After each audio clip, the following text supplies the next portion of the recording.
Junkie Nation, what's going on? Gorgeous George and Goes always deliver the big names. Today we get to talk to former UFC flyweight champion and current title contender Brandon Moreno, the assassin baby's back in the house. What's going on, Brandon? How are you? What's up, guys? Nothing. Just like finishing my training. Actually, today was my last sparring session. It was amazing. I'm on point. I finished my lunch already, and nothing. Just here with you guys. Happy to be with you. Can you have turkey and stuffing this week or no? I don't think so, man. But you know what? Like I'm Mexican. I don't really celebrate the Thanksgiving thing, so it's fine. Don't worry. All right, just checking. Brandon, I was looking to give you some different questions for Yeah. this interview. So I did a little research on Mexico. Tijuana is the second most populated city in all of Mexico, even ahead of Monterrey and Guadalajara and other cities that you would think are Wow. maybe bigger. So, do you think it's realistic one day the UFC could go with a pay-per-view to Tijuana? Man, first of all, I think I would love to fight in my city in Tijuana, because obviously I feel so proud to fight in Mexico City because it's my country for sure. But I mean, fighting in my city, that will be super cool. The only problem is we don't have the infrastructure right there. We don't have an arena with all the specifications the UFC loves and needs. To do an event there. So we have the Cholos Stadium, the soccer team, but we don't have a roof. So I don't think it's gonna be a possibility for that. We have another place is the Auditorio Tijuana, but it's very small, super small. It's like the max person you can put there is like 3,000 people, so it's definitely not enough. So, but man, you never know, right? You never know. I mean, Tijuana is super popular. I was watching to this morning something about Conor McGregor going to Tijuana to do something. Like, to me that was like crazy, but yeah, I mean, Tijuana is super popular. Yeah, I can't. I read that too, and I can only imagine, but I don't want to say because it could be a sensitive issue. But I thought I heard it was some sort of a rehab, or I don't know. He was needing to get better and get well, so we wish him the Man, best. I I, don't know what he did though. Like maybe stem cell. Who knows? Man, maybe ayahuasca, something like that. Tijuana is popular because they have some, how you say, como chaman. You understand chaman? Mhm. Yeah, Not really. What is it? shaman, a shaman. Oh, okay. Yeah. Shaman? Yeah. Yeah, it close from in Tijuana, so maybe he went there to do something like that. You never know, but hopefully that helps Connor. You ever do I think ayahuasca? Never, man, never. I mean, I kind of curious to for the experience. A lot of people say is uh how you I don't know how to Liberating? explain, huh? Like liberating? Yes, and like open your mind and all that stuff. So maybe. Okay. I think Go. that's what he did. I think that's why he went down there. He said that Oh. he saw his own death and he changed his life and found Yes. God. So maybe that's what he did. Looks like something like religious or like something with the Mhm. spiritual. I don't know, man, but yeah, Tijuana has a lot of people who try those methods. So yes, man. I mean, again, taking the point of Tijuana, Tijuana is super popular. I don't knew about that. I imagine the first city has to be Mexico City, right? For Oh sure, yeah. Mhm. for Mexico sure. City for sure by a lot. Here, I think I still have the numbers up right here. Okay. But second place, okay, Mexico City 9.2 million, Guadalajara 1.4, Monterrey 1.1, and Tijuana 1.8. So you guys are in second place. That's insane. I mean, Yeah. the first spot is super far, but doesn't matter. How big is the soccer stadium? How many people fit in the soccer stadium? Do you know? It is. I think it's bigger now. I will lie to you if I tell you some specific number, but it's more than, man. It's more than 5,000 people for sure.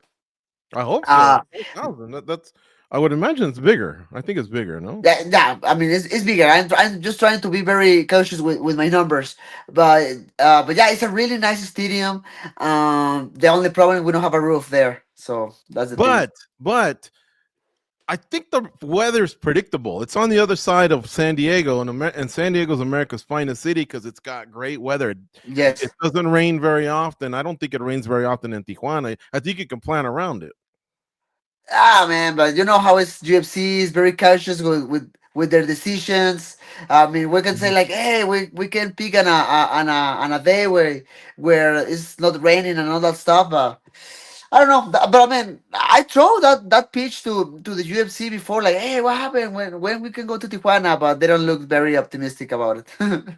See. Okay. Here's another question that I wanted to throw your way. Different. How's training camp? How's your weight? Um, Mount How you feel Rushmore. about your opponent? I Mount feel really good. Rushmore of flyweights. Who's on your Mount Rushmore of flyweights? Wow, Mount Rushmore flyweight has the first one has to be Demetrius Easy. Like I don't think it's another spot right there. Like Mighty Mouse did an amazing job, right? Getting the title and defending so many times. So I think the first spot is for Demetrius. I think the second one has to be Pantoja. Okay. He has a lot of defense already. He's making a really good legacy right now. And I don't want to be cocky, but maybe I'm in the third place. I don't know, like That's because okay. That's okay. You can be cocky. I mean maybe I'm in the third place because I know Figueiredo won the title as well. So I don't know, man. Those kind of conversations, I prefer the people give their opinion because I think it's the most important thing, right? Whatever I think or Pantoja thinks or the Demetrius thing is like this is kind of fine, but at the end, the analysts and the people and the crowd, the fans has the most important opinion right here. One day you should use your Legos and do a Mount Rushmore, the flyweights, and you can make the Man, that faces. stuff is hard, man. I mean, I build my Legos, but with the instructions, with the book, with the little book. But all those guys like has to be really good architectures to make all the structures for to make a Lego because it's hard. What's your most impressive uh thing that you build with Legos? Can you show us? Man, you know what is something super sad? I had my favorite Lego set, but like 2 years ago when I moved to my new home, cuando me estaba mudando in the Yeah. move, I broke the Lego. Oh I no. feel so sad, brother. But Hey yeah, man, man, we can do the tour you asked me see the for. tour. Like Yeah, let's this see is the this tour. is this is my office, my studio, my caveman, how whatever you What's the wanna house? Go back to the say. middle. What's the house? My Yeah, that house. that Oh, painting. this. What's that painting? Oh, the painting is Kami House from Dragon Ball Z. Oh, okay. And Yeah, then right below it's the belt, right? I saw that. right there is the belt. Okay, now what Some do you got some here? Legos right here. Shit, that's nice. Yeah, this is one of the most recent ones from Hmm. the X-Men mentioned the school, Yeah. Hmm. the X-Men Institute, the Batmobile. It's really good. Nice. From Yeah, this is from Christian Bell. Damn. Yeah, it's the How long does it take you to do a Batmobile? this one maybe like 2 weeks because for the time I don't spend all the time building the Lego in one session. So like 1.5 week, I have to put more stuff right there, Look at that. more Very toys, cool. Pokemon cards, and my little studio. I do a streaming right with all of this shit. Man, Nice. that's probably That's a one of the cool. nicest ones we've ever seen, I think. Yeah, Eddie Alvarez has a nice little like man cave like you, but Eddie I Alvarez? Oh, I yeah. don't know if he was doing a streaming. Well, he's not streaming. He Oh, just has he's like an office, but he's got his belts and it's really nice and organized. okay. Yours is very nice and organized too, but yours is more diverse with different types of collections. You know what? Like obviously, right now, for example, because this is my opinion. I don't know if other fighter or whatever has a different opinion. Definitely, maybe Habib has a different opinion. But for example, when I'm doing like my training camps, I'm so focused in my training sessions, in my diet. But I mean, I'm suffering too much for all the diet.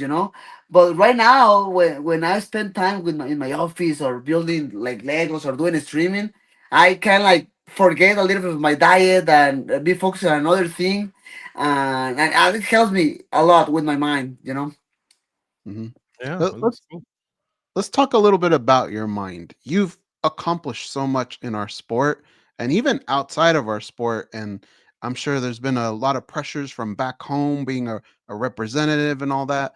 What do you feel drives you at this moment because of all the accomplishments that you've already had? Oof. So you know what? Like because maybe you hear this before. I mean, I was this close to retire, brother. I was this close to retire when I lost against Brandon Roybal, just because my mind was out of the right spot. You know, you understand? Hmm. Yeah. Like I feel so stressful. Blah blah blah. I said this like before. So after the spend time with my family, spend time with my teammates and with my coaches again, I realized I really love this sport. So this is like this moment in my life and in my especially in my professional career is like it's a second opportunity. So I feel like I'm enjoying it a little bit more than before. You know, because when the title came the first time, you don't realize all the responsibilities and all that stuff and more because you are the face of a country like Mexico with like millions of people, right? So it's a huge responsibility. I feel that responsibility in my mind, in my body. I was this close to retire, but then I spent some times, a few months with my talking with myself, nothing, man. Right now, I'm super happy. I'm super happy. Like right now, I'm super skinny. You can see it in my skin right now. I'm super skinny. I'm in that point of my diet where I'm super starving every day, every hour of my day. But even with that, I feel super optimistic. I feel super happy. And I mean, maybe you're gonna ask me about that in a moment. I know Tatsuro is super tough, and I know it's gonna be a super hard fight. But man, like I don't know, man. I'm just happy to keep doing what I love. Would you say almost like you were able to close a chapter of the book, and maybe this isn't so much about reclaiming what you've had before, but maybe building something new? Maybe no, not building something new, but just keep adding some things to my legacy. You know, Hmm. for example, my goal right now is to get the title back. That's my main goal in my professional career, and that's gonna be super important to my legacy because I think the Alex Pereira, I got the title in the third time when he fought against Ankalaev in his last fight. So he took that from my record, from my legacy. But at least I can say that I did it. I'm the second one, and I did it in another division. So I'm trying to just put more numbers in my more numbers in my legacy. You know, like some details. You know, like oh, the first guy who did that was Brandon Moreno. So I'm just trying to add some new things there. You know, you mentioned Tatsuro Taira and how good he is. If we look at your resume, that's all you fight are good fighters, like really, really good fighters. Where do you think Taira ranks amongst some of those fighters? He only has one loss, but maybe not the experience that some of the other guys that you fought before have. Man, like I mean, and obviously I'm trying to put all the respect to Tatsuro because he's super tough, he's young and he's excited, he's full of energy. He really wants to be a champion. But I mean, he's still a little bit young, and I think the point of the experience, right? Like he's been winning a lot of fights, but for example, his last fight was against an unranked opponent. Um, his only loss was his toughest fight against Brandon Royval. So the moment he has the opportunity to fight against a tough opponent, he lost. So that's my point, and obviously I have to respect his abilities, but at the same time, like brother, like right now I feel on my prime. I feel super good. I feel stronger. I feel stronger. My body feels different, and obviously, I'm talking about whatever everything I say before. Uh, I'm not saying he is bad. Just he needs more the experience, but definitely he's super young, and that makes him super dangerous. When fighting's done, what would you say would be your dream job? Because people who know you and follow you know that you do have a lot of interests outside of fighting. What would be the dream job once the fighting career is over? Man, I'm so focused in my professional career right now. Like I don't know, man, and because you hear stories about fighters who decide to retire, and then like 1 month after or 2 months after they start thinking about to fight again, and maybe it's for that, right? Like, because they don't have a plan after they decide to finish their professional careers.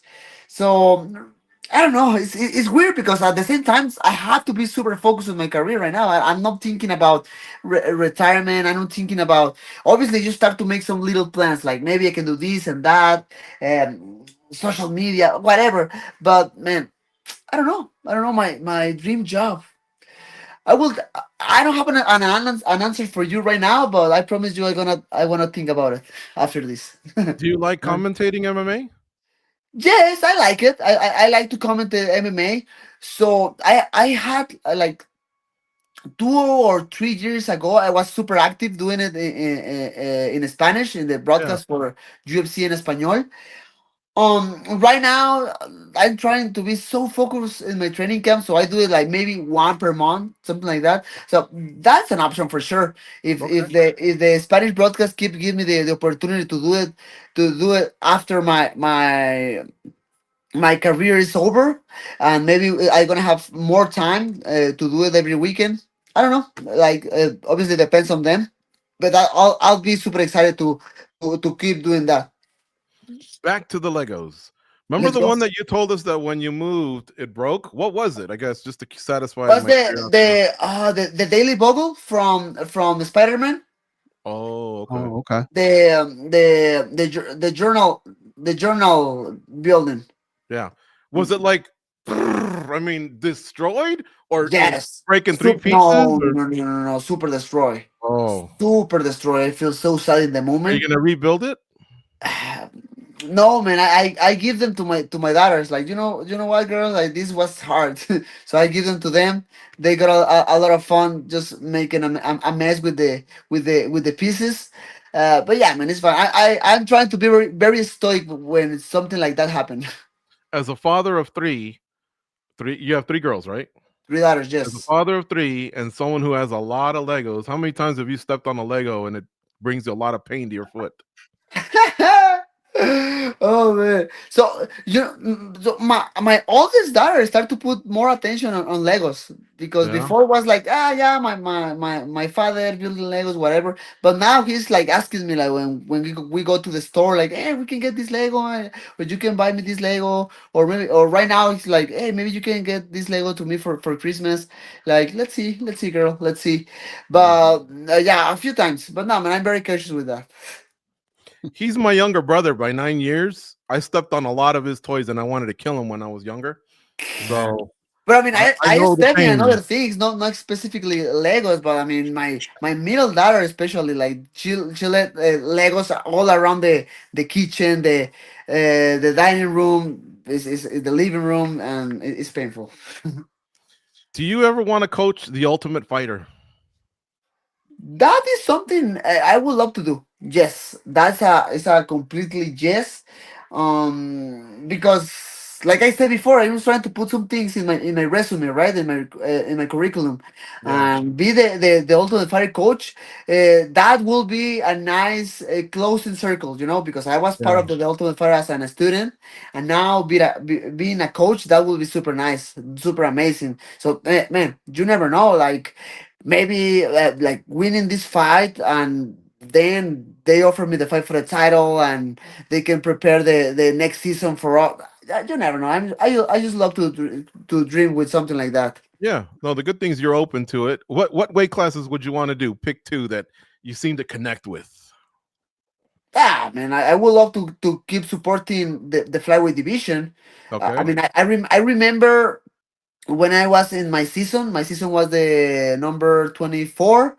Was all flyweights, and was Joseph Benavides, Henry Cejudo. I mean, Joseph Benavides helped me a lot to evolve in that moment. So that's why I keep loving so much Joseph. Actually, every single time I saw him, like I call him, "Hey, coach, what's up, coach?" Mhm. Because he really helped me a lot. He teach Like, me a lot of different things. He spent a lot of time, a lot of extra time in the ultimate in that season with me, teaching me a lot of different stuff. So yeah, I would love to do the flyweight division. Why not? okay. You already have your coaching staff I have all in my your coaches. I mind? have everybody's is Let's on hear the it. is in the boat. Let's hear your coaching staff. Who would pick five coaches? But I mean, like assistant coaches with me. Yeah, assistant coach. You're the head coach for Oh flyweight, my! the Ultimate Fighter. Who are your assistants? I mean, my coaches, Jorge Capetillo in boxing, Okay. Saif Saud in the MMA, Pedro Hoya, he's my Muay Thai coach, and Israel Silva, he's my wrestling coach for sure, man. Okay. Nice. I was curious if you would bring maybe Joseph as nostalgia or something like that. For sure, he can come with me. Yeah. Um. This next one, the last thing is, it's not really a question. I think I just want to make an announcement to you. You ready? Okay, okay. You're gonna be in the Hall of Fame one day. Hopefully, man. I mean, it's something I'm not thinking about it right now, but that will be super nice, man. That moment in my life that will be the culmination of an amazing career. Yeah, because when I was doing my Mount Rushmore, the one you didn't ask me about, but it's okay. But when I was doing mine, I had to look and see, right? And it started off with Demetrius and Pantoja. It seems like they're the the top right now. And then I had to consider you and Figgy. And then also Cejudo is another flyweight champion with one title defense. And then Joseph, who we talked about, he didn't win a title, but man, he's got a lot of skins on the wall, right? Yes. But eventually, we're talking about great fighters. I had to eliminate. So unfortunately, I had to eliminate Joseph. And then I wasn't sure. The last two spots had to be either Cejudo, you, or Figueredo. You and Figueredo won back the title a couple times. Cejudo won it and had one title defense. Davison had a title defense, but then you also beat Figueredo in the series. So in the end, I think it's you, Figgy, Demetrius, and Pantoja. And it's close, man, because all respect to Henry, he's the one that also beat Demetrius Johnson. But in looking at all that, I go, man, that's a Hall of Fame career. I go, I got to tell him that. That's a Hall of Fame career that he has right now. Just where you stand right now, and putting Mexico on your back and making it as big as they are. They have a PI, they've had other champions, they have contenders, That's super and they've cool. had huge events. So, yeah, I'm not the one that decides, but if I did, that's the announcement. You're going to be in it one day. Man, thank you so much, brother. Like, and I mean, obviously, understanding like, my career is not over yet, so I have the opportunity. I mean, I'm 31 years old. 31. He's only 31. 31, folks. Wow.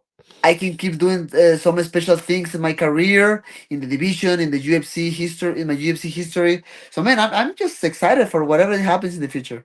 And I'm glad you told us that you're really happy and excited for the next phase of your career. Because I had also Awesome. heard the rumors behind the scenes that you might be one of the guys that dips out of the sport a little early. But now you seem to be all in on another few years, on another half dozen, 10 fights. I don't know, whatever it is that you want, because the key is to have fun, Brandon, and you're having it. Thank you, brother. Like, man, I mean, we saw, for example, I saw it last week. I think like Kai Kara France, he decided Yeah. to retire for 1 year, take some time, the same as me, right? And I kind of understand maybe a little bit his mentality right now. He has this loss against Pantoja. Like sometimes that is important, and that is good for him. Maybe that's gonna help for him in the future. Okay, well, yeah, no, I thought of you when he made his announcement. He said Yeah. about a year. I was like, well, that's what Brandon did, and Yes. Brandon's come back with 2 savage wins, so it did him some good. It looks like Mhm. Goes wants to sneak in a quick announcement before we let you go. Go ahead, Goes. I What's have an your announcement? announcement as well. All right. Let's Here's go. my announcement. When your Okay. fight is over, we're gonna take you to have Peruvian food Okay. here in Las Here Vegas. in Okay. Las Vegas. Okay. Mhm. That's the man. That's the good thing, to fight here in the city. I'm living already right now because I have options to it. Sometimes when you are fighting in a city you don't really know, it's hard to get some food after the fight. But okay, It's real close to Capatillo's gym. okay, Yeah, okay, and okay. That's you, man. you made a It's a face like deal. you've never had it before. You've never had it, No, right? never. Mhm. I imagine it's gonna be ceviche. Has That to be might be ceviche. part of it. There's a couple things that'll be incorporated, but one of them Okay. might be you have to become a bantamweight afterwards because you're gonna love it so much that you might A lot, No a lot of possibly problem. the carbs. fifth one. A lot of No carbs. problem. I'm ready for bantamweight. He'll be he'll be a lightweight by the time he's done with the gym. Thanks for the time, Brandon. Always a pleasure to talk to you, and I hope you have a great weight cut and a great fight against Tatsuro Taira, UFC 323, coming up here on December 6th, folks. Last pay per view for the time being. They go to Paramount Plus and CBS in 2026. So who knows if they'll ever do this again? But yeah, this is the last pay per view. Thanks, Brandon. Take care, man. Awesome, guys. Have an amazing day. All right. See All you right, you soon. too.